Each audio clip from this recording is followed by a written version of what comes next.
I got screwed on the car. They sold you the car for 30 grand over sticker. That's insanity. So for everybody that thinks paying a car off in cash is smarter because you don't pay interest, it's actually not, because the smartest people know that you're gonna make money regardless. Most couples have a shared hobby.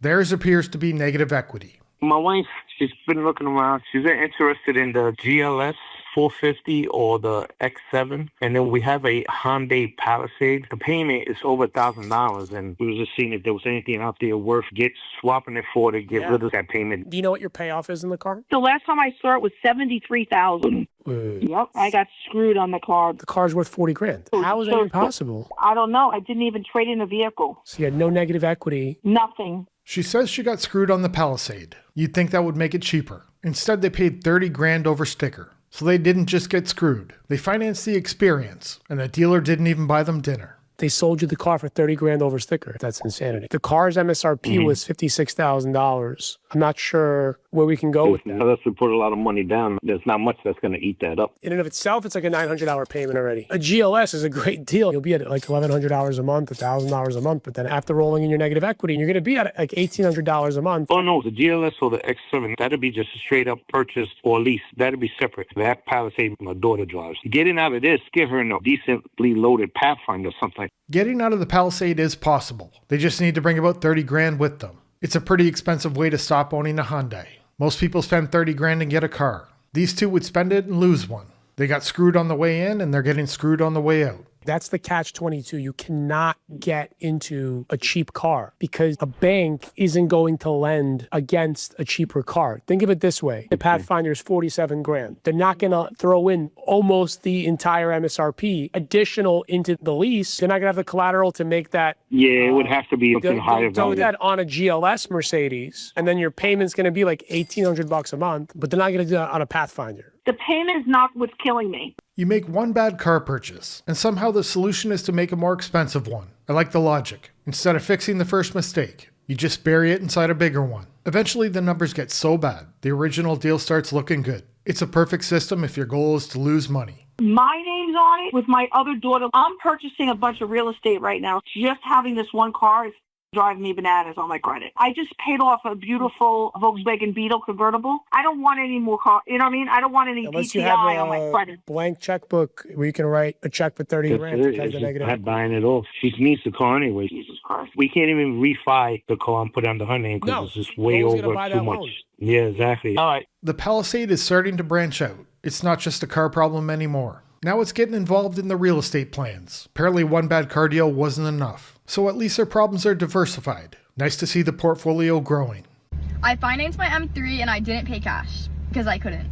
But even if I could, I still wouldn't pay cash for it. If I had put every single bit of that 100K into this car, then my money would be tied up in something that's literally going to depreciate in value. Although having xDrive and the carbon buckets holds the value of this car pretty well, my money would still be tied up in the car. So instead, I keep all of that extra money and I invest it in other things that are going to actually make me money. So with everybody talking about the interest rate and how it's so high and I'm gonna pay so much in interest, it sounds like a great strategy. Keep the cash invested and let it make money. There's just one small detail. The investments have to beat the interest on the M3. Otherwise, the only investment making money is the bank. I'm gonna use that money that I would have spent on the car to make me more money that's already covering the interest plus more. And the majority of the richest people, they don't even pay cash for their cars because they're smart and they know that wherever they put their money, whether that's in stocks, crypto, their own business, or investing in real estate, their money is gonna multiply. So for everybody that thinks paying a car off in cash is smarter because you don't pay interest, it's actually not, because the smartest people know that you're gonna make money regardless. Well, unless you have millions of dollars in cash to spend,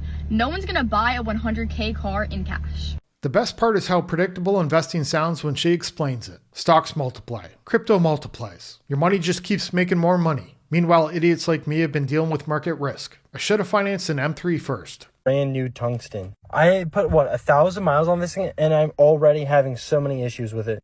Tell me how the backup camera already does not work on a brand new $93,000 truck. The Uconnect system's already glitched out like 4 other times where it says service Uconnect. Now I lost the backup camera. What a hunk of junk RAM is. Even if you give $25,000 off, it doesn't help. Technology keeps getting better every year. Phones are smarter. AI can do just about anything. We can land rockets back on Earth. But a $93,000 truck breaks down after 1,000 miles. It's funny that the rocket probably has a better chance of making it home. These things are just junk in general. No matter how nice you try to make these things, if this doesn't work, then guess what? That's the whole problem with these iPads. If these iPads don't work, then boom, you don't have a car that actually functions properly. Thankfully, I got out of the Ram, and oh my gosh, CarMax was crazy. CarMax wanted me to eat almost like $11,000 to get out of that truck. I found a Toyota dealership that was able to get me out of it. Everything in the truck runs through that giant screen, which is great when it works. But if the screen decides to quit, half the truck goes with it. We used to worry about engines and transmissions. Now a software glitch can take out the entire vehicle. Somewhere along the way, the dashboard became a single point of failure. And I was only upside down $1,500. I'll take that any day over that truck. I can't believe already a brand new truck like that could glitch out so many times when it was brand new with less than 1,000 miles on it. It was absolutely wild. That's why you don't buy a Stellantis product, especially when it has all those features on it.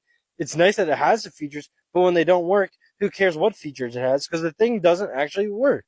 Features are great when they actually make the vehicle better. But once they start creating more problems than they solve, what are we doing? A heated seat is useful. A screen that controls half the truck and crashes isn't. There's a point where adding more technology stops being an upgrade. It just becomes more stuff to break.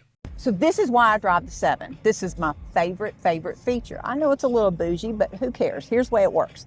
You just put your foot on this brake and then magic. And then when I opened the door, all I had to do was push a button. We finally solved one of the biggest problems with cars, closing the door. You don't even have to reach for it anymore. Step on the brake and the BMW does it for you. There's a button to open it too. Your arms can finally focus on retirement. Carlos, the Rogue deal. What about the Rogue deal? One that he brought back the Grand Cherokee. Yeah. That kid from last night bought the Grand Cherokee. His wife liked the Jeep, did not like the Payment. He had to sleep in it last night. Yeah. Yeah, he just wants out of the Rogue. He's done. What do you mean? He traded in the Cherokee for a lower payment, and now... She's still not happy. She's still not happy. Why? What's going on? There was a little bit of a service issue. Okay. Something very minor. We took care of it. Okay. No We charge gave him to a him. loaner too, I believe. We got him a rental. Okay. Took care of him. Look on the bright side. He may have finally found a way to justify the payment. It's not just transportation anymore. It's also where he lives. At least the walk to the car is short, and wherever he parks, he's already home. He's just still saying that the car's messed up. He called the bank, told the bank that the car's messed up. Car's perfectly fine. So he's just not happy. You know what, man? Didn't we give this guy 2 T-shirts or something? Yeah. Get my T-shirts back. Just get the car back, dude. Just get the car back. Get him out of the deal. This guy wasn't ready. He wasn't ready. Not ready to buy a car. You know? Yeah. But, yeah, just get the car back. We'll unwind the whole deal. Normally we don't do that, but, you know, he is local. I just, you know, hopefully we can sell him a car in the future. There's nothing quite like vehicle regret. You spend all that time deciding what you want. Finally get the thing home. And then you realize you liked it a lot more before you owned it. It's basically a test drive with consequences. Turns out the best feature was wanting it. When he's ready. Yeah, for sure. That's it. I mean, Sam, we got a lot of money invested in this. I got money in a loaner. Obviously, you know, we fixing the car, making it right. Generally, I don't like taking cars back, but to keep the customer happy, I mean, he wasted a lot of, you know, the salesman's time, your time, you know, service. But again, it's not worth it. I think in the long run, you know, hopefully he sees that we did right by him and that he does come back. This guy got lucky. Most car regret doesn't end with handing the keys back. Usually you just learn to live with your decision. And by live with it, I mean make 72 payments on it. That gives you plenty of time to remember exactly why you wanted it in the first place. And even more time to wonder why the excitement disappeared so fast. That's it for this one. Thanks for watching. I'll see you in the next one. Bye.